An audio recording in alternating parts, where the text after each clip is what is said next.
સુરેન્દ્રનગર જિલ્લાના ચૂડામાં આવેલી કસ્તુરબા ગાંધી બાલિકા વિદ્યાલયમાં ભોજનમાં ખીર લીધા પછી 147 માસૂમ વિદ્યાર્થીઓને ફૂડ પોઈઝનિંગની ગંભીર અસર થઈ. ઘટનાને પગલે સમગ્ર પંથકમાં ભારે ચકચાર મચી ગઈ છે. ઉલટી, પેટમાં દુખાવો અને ચક્કર આવવાની ફરિયાદ બાદ 108 એમ્બ્યુલન્સ મારફતે તમામ બાળાઓને તાત્કાલિક ચૂડાની સરકારી હોસ્પિટલમાં ખસેડવામાં આવી હતી, જ્યાં ઘટનાની ગંભીરતા જોઈને સ્થાનિક ધારાસભ્ય કિરીટસિંહ રાણા, નાયબ કલેક્ટર અને જિલ્લા આરોગ્ય અધિકારી ડોક્ટર બીજે ગોહિલ સહિતનો કાફલો હોસ્પિટલ દોડી ગયો હતો. આરોગ્ય વિભાગના જણાવ્યા મુજબ હાલ તમામ વિદ્યાર્થીનીઓની સ્થિતિ સ્થિર અને નિયંત્રણ હેઠળ છે, પરંતુ શાળામાં અપાતા ભોજનની ગુણવત્તા સામે ગંભીર સવાલો ઉઠ્યા છે. મામલતદાર, પોલીસ અને એફએસએલની ટીમે ઘટના સ્થળે પહોંચીને ખાદ્ય સામગ્રીના સેમ્પલ લઈને આ બેદરકારી પાછળ જવાબદાર લોકો સામે કડક તપાસ હાથ ધરી છે.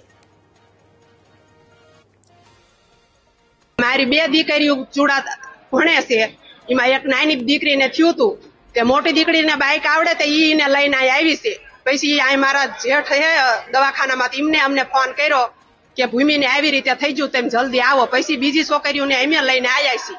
હા, મારી બેબી 9મા ધોરણમાં ભણે છે અહીંયા.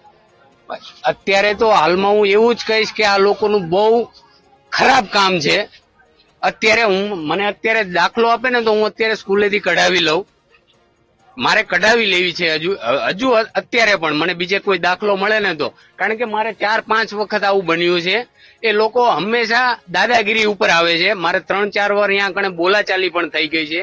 આજે આ છોકરી કહે છે કે અમને સવારનું પપ્પા ખાવાનું આપ્યું રાત્રે. ગઈકાલે ખોરાકમાં જે એમને લીધેલું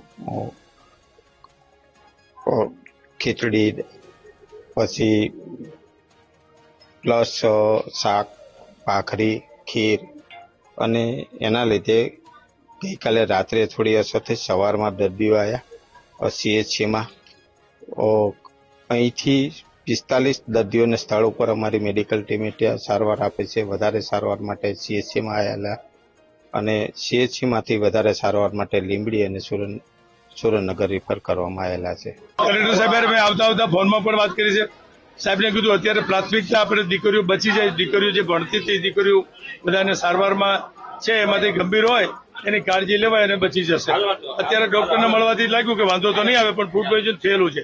કોને કેટલું ઓછું કે વધતા છે એની તપાસ પણ કરશે, સારવાર પણ ચાલુ થઈ ગઈ છે. બાકીનો વિષય છે એ વિષય પણ ક્યાંય અજાણ નથી રહેવાનો.